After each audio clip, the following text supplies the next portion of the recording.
Hi, Peter and Kristen here. We took 3 different techniques and came up with this.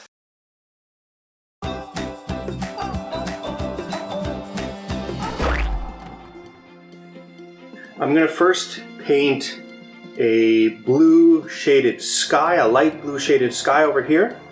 And then after that is dry, then I'm going to put a little piece of tape so I get a nice sharp line across, and then I'm going to do a gradient with most of these colors here from a deep purple and a deep blue all the way up to a lighter blue to create the depth of the water. So this is obviously the surface of the water, and this is the deep blue sea.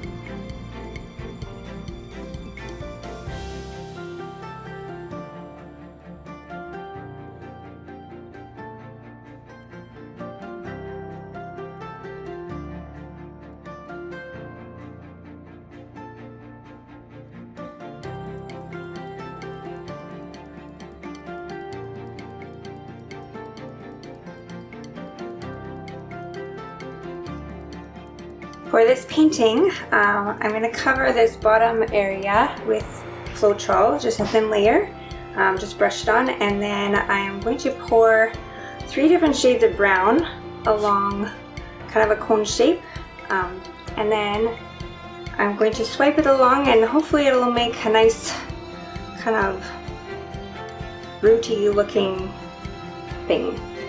So we'll see how that goes.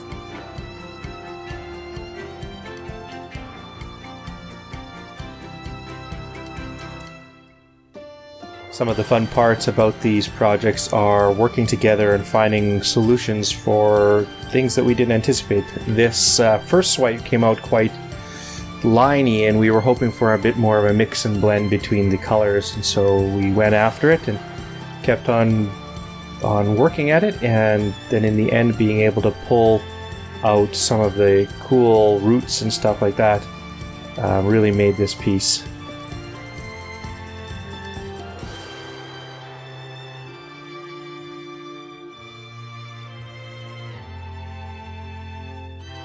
Alright, now we bring out the brushes and we get to go after it with those. And so first I'm going to create a bit more of a gradient to the sky. It'll match the water a lot better by creating this gradient. Just with some really wet brushes to allow for the blending of the colors. Something I've learned over the years is always to make sure your brushes and your paint are well moistened, but not too much. You don't want it watery, you just want it moistened. And now I'm going to build a cloud on the right hand side, and on the left hand side kind of fluffy, almost comical clouds, but still somewhat realistic as well. So we'll start with the white and then add some shading and some more white and try and build the texture and affect the depth that I was hoping for. I always like to have my clouds nice and bright, and so we keep going.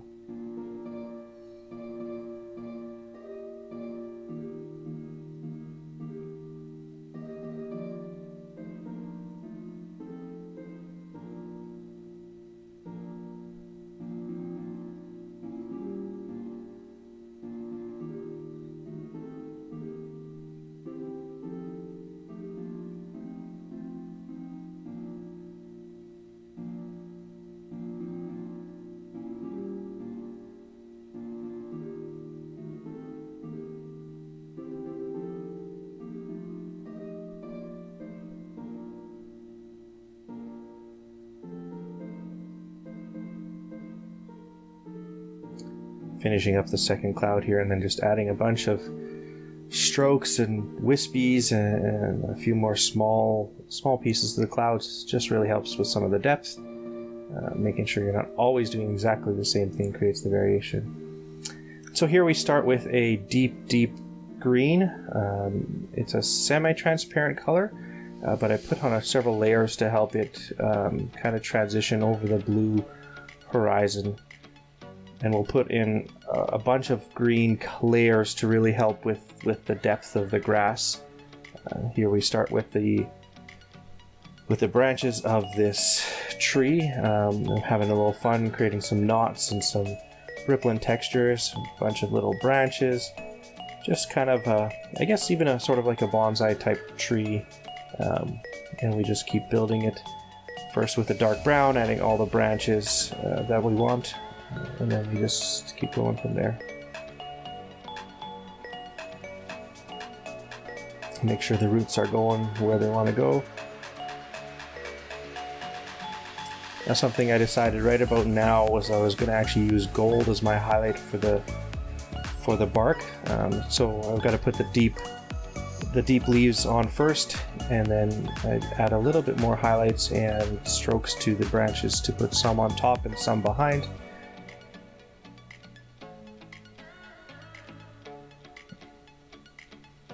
And there we go. Now I start adding some of the gold. I actually really liked how it creates a bit of a shine and a really cool texture to the bark with the gold highlights. So the gold will go down, and once the bark is all done and the tree looks as good as I had wanted it, then start putting some more green leaves on, continuing to get brighter as we get a little bit closer, even into some green yellows, and then remembering to add similar colors. You don't always have to add similar colors to the grass, but I in this picture I wanted to have similar colors in the grass, so the brighter colors coming forward really creates some nice texture to it. And then some flowers just to add some more variation. I did also add some yellow, knowing that it's going to dry somewhat translucent on the tree.